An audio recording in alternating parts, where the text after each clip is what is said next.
Seorang bule Inggris harus menerima kenyataan pahit dalam hidupnya. Kebahagiaan yang diimpikan akan dirasakan bersama istrinya kini berubah menjadi kehancuran. Pria bernama Christopher Forte mengaku tulus mencintai perempuan asal Indonesia yang kini menjadi istrinya itu. Istri Chris, Juliana Posman, kelahiran Indonesia, membutuhkan uang untuk masalah visa dan orang tua Chris tidak ragu untuk membantu. Namun rupanya Lia memakai uang pinjaman bukan untuk visa melainkan hanya untuk judi. Chris mengklaim ayah dan ibunya, keduanya yang berusia 68 tahun sekarang telah putus asa. Chris juga telah kehilangan segalanya. Istrinya membayar 38 juta per bulan untuk sewa flat di Balham, London Selatan. Chris membuka ponselnya mengingat kembali dirinya tentang perjalanan liburan mereka. Sekarang pada usia 36 tahun, Chris tidak punya uang dan tinggal bersama teman-temannya.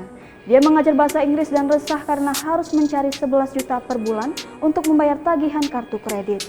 Seluruh kisah yang mengherankan dimulai pada tahun 2011 ketika Chris bekerja untuk sebuah perusahaan IT di Egham, Surrey, Inggris. Dia bertemu Lia yang baru saja bergabung dengan sebuah perusahaan. Terpesona oleh penampilan Lia, Chris jatuh cinta sejak awal terpesona oleh penampilan dan ambisinya. Dia tiba di London pada usia 20 tahun.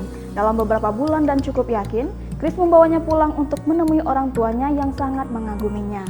7 bulan setelahnya mereka pindah. Walau datanglah bom pertama, Chris menerima telepon dari seorang mantan kolega yang mengingatkannya tentang skandal taruhan di tempat kerja. Lia kehilangan pekerjaannya.